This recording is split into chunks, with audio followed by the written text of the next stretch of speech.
If your New Year's resolution is to eat healthier, why not replace that fast food breakfast sandwich with a homemade muffin? MaryMackPodcast.com/store has tons of different flavors of oat bran muffins, and they are super easy to make. They even freeze well.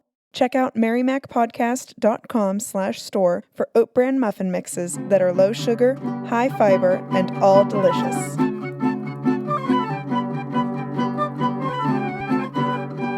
Hello and welcome to In the Kitchen with Mary Mack. Today we're going to talk about a dish that's very popular in my household, I think anyway. I'll probably get some feedback on that topic, but a dish that we had pretty often growing up in my family. My mom made this all the time, and then I made it all the time for my kids. And my mom called it macaroni and meat. I called it mac and meat. And very recently, I'm talking like, maybe 2 months ago, I found out that a lot of people call it Johnny Marzetti. And I said, what? This person said to me, yeah, Johnny Marzetti. And I said, well, why do you call it that? She said, I don't know. And I said, well, I guess I should find out why you call it that. Basically what it is, mac and meat or Johnny Marzetti, is elbow macaroni with cooked, broken up hamburger in pasta sauce. And the Johnny Marzetti has a ton of cheese in it. Mac and meat does not. So I of course, went online and started researching Johnny Marzetti. And what I found from the Ohio Historical Society and a few other people, for example, some newspapers had recipes and stories about it. And of course, Wikipedia and a variety of recipe websites had stories about it, also backstories. So here it is, what I've cobbled together from all these historical sources. Apparently, a woman named Teresa Marzetti immigrated from Italy to Columbus, Ohio in 1896. And when she got there, coming to Columbus, Ohio from Italy, she didn't think the food was very good that you could get. So unless you made it yourself, there wasn't any good food available. So she decided to open a restaurant and provide good food. The Marzetti name probably sounds really familiar to you. Marzetti is a brand of salad dressing that you can find in grocery stores all over the place. They also put it in little packets. So generally, if you're getting a salad in takeout, or say like you're at the hospital cafeteria and you're getting a salad, there's going to be packets of Marzetti salad dressing there. Yes, that is the same Teresa Marzetti, T. Marzetti. So apparently there's a quote in the company lore of the Marzetti company that she said, "We will start a new place and serve good food. At a profit if we can, a loss if we must, but we will serve good food." And that apparently is a quote from her that I didn't find any dispute for that. And it sounds like the sort of a thing an Italian woman would say. Yeah, that's a good quote. So she set out to serve good food. Now, in Columbus, Ohio is Ohio State University, which has been around for a long time. So in the early 1900s, Teresa Marzetti's first husband, Mr. Marzetti, passed away, and she was running the restaurant largely by herself, probably with her kids and extended family, before she remarried. But she was running the restaurant. She had a lot of college students for customers. She added a second restaurant, too, and during this time, her brother-in-law mentioned to her that she should come up with a sort of a dish that would be inexpensive so that college kids could afford to buy it because they don't have very much money. And that would be a nice thing to do because these kids are trying to go to college and sometimes didn't have money to eat. It was very difficult to get a meal that was filling. So they created this dish that she named Johnny Marzetti after her brother-in-law that was basically some sauteed vegetables, some sauteed beef, and elbow macaroni and sauce, and then they would mix shredded cheddar cheese into it and bake it in a casserole. So they would cut a square of this, like a big square, and serve it for 45 cents. And that was a good deal back then because it would fill these kids up all day long. I mean, that'd be a good deal now, though. Oh, yeah, it would be. Of course, it would be a good deal now. But back then, you think, in the early 1900s, like 1912, 1913 or so, people going to school, 45 cents would be probably their, budget for food for the entire day. And a lot of places you'd go to eat, you wouldn't get that much for 45 cents. So she wanted to make something that was healthy and filling and good for them that they could get a good value on at the suggestion of her brother-in-law. So the dish was created. Now, it became popular really, really fast. Apparently, in the 1920s, a lot of institutions started serving this dish in their cafeterias. Households all over Ohio were making it because, these kids are going to school and going home and saying, hey, there's this restaurant, they make this really good thing, blah, blah, blah. Tell their mom, and their mom makes it. So Johnny Marzetti was a very popular dish in Ohio. Then it spread further than that, and pretty soon it was a very popular dish all over the Midwest. So it stands to reason in eastern Ohio, western Pennsylvania. My family's from Canton, both sides of it. It stands to reason that they would have experience with this particular recipe. And as it still is, it's cheap and easy to make. The original recipe is not exactly like my recipe.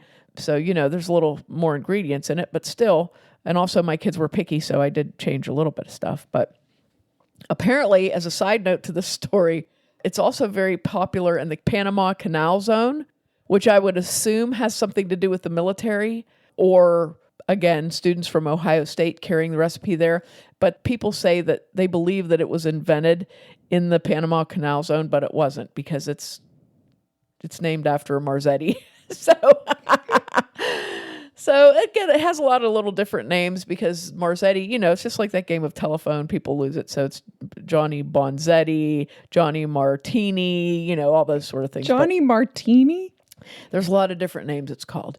So, but here's the recipe for the original. This is the original recipe from Teresa Marzetti that was served in their restaurant. And this comes from the Columbus, Ohio newspaper, shared this, and it was an information that they got from the Ohio Historical Society. Okay, so 3 tablespoons of olive oil, 1 large onion, 3/4 pound of mushrooms sliced, 2 pounds of ground beef, 1.5 pounds of shredded cheddar cheese, 1 pound of elbow macaroni cooked and drained, and 3.5 cups of pasta sauce. So you're going to take your onion and saute it with the ground beef in the olive oil in a large skillet. You want to break up the ground beef into chunks, not little teeny chunks, but kind of bigger chunks, about 1/4 of the size of a meatball, okay? And then once your onions are cooked, your beef is cooked, you're going to add the mushrooms to it and cook those. And then add the 3.5 cups of pasta sauce to that. Stir in 1.5 cups of shredded cheddar cheese. Then stir in your elbow macaroni. And then once it's well blended, you're going to pour that into a baking dish, into a large casserole dish, like about a 2/4, and top it with the rest of the cheese and bake that at 350 for 35 to 40 minutes. And that is the original recipe for Johnny Marzetti. That is it. I had to laugh about the shredded cheddar cheese, but it is Columbus, and that's a big thing in that part of Ohio, in Columbus and Cincinnati. They use shredded cheddar cheese like people in other places use shredded mozzarella. I always thought that was unusual, but I guess that's their cheese of choice. So that's the original recipe. This is my recipe. The Mary Mack mac and meat. The Mary Mack mac and meat recipe. It's a lot simpler. We used to eat this probably about once a week because it makes a lot. So if you have a big family, like we did at the time, 5 children and 2 adults, it made a lot for supper. And usually there were no leftovers, but it made a lot for supper. And it's very simple and quick to throw together. So if your kids have activities in the evening, you need to do something, get out, or you're just kind of rushing around, this is actually something that you can throw together ahead of time. And you can bake this in the oven if you want to, or reheat in the microwave or stovetop. Or you can throw together the sauce part of it and then make your elbow macaroni and mix it in later. It's a very forgiving dish. So here's mac and meat a la Mary Mack. 1 medium onion chopped and sauteed in 3 tablespoons of olive oil. And then add 1 pound of ground beef to that. Cook it until it's thoroughly cooked. Break into the large chunks like we said before. Then you want to add about 1 quart of pasta sauce. Mix that into it and let it cook. In the meantime, while your sauce is cooking with your meat, go ahead and cook your 1 pound of elbow macaronis, drain them, add them to the sauce, stir it up, and serve it. We sometimes would put grated mozzarella on the individual serving, so I would have like a dish of grated mozzarella at the table, but that is it. Now, I have left out the onion because the children complained about the onion. We always complained about the onion. Yes. I have left out the meat because people didn't want meat in it. So it was just elbows and sauce. I have substituted hot Italian sausage for the ground beef. So it's a very forgiving recipe. And you can really make it with classic. any shape of pasta, Yes, too. you could make it with any shape of pasta. But the elbows, it's just the elbow macaroni and meat. That's the classic. That's the classic recipe. So now you know. If this was a popular dish in your house and you didn't call it Johnny Marzetti, now you know a little bit about it. So the next time you see the Marzetti salad dressing in the store, you'll think, oh, I heard a story about them, and you'll know it. And that's it. Make sure to check us out online on Facebook and Instagram at Mary Mack Bakehouse, on our Twitter, Mary Mack Podcast and Mobile Mary Mack, and on our newly designed website, marymackpodcast.com. Thanks a lot for listening if you did, and if you didn't, too bad for you.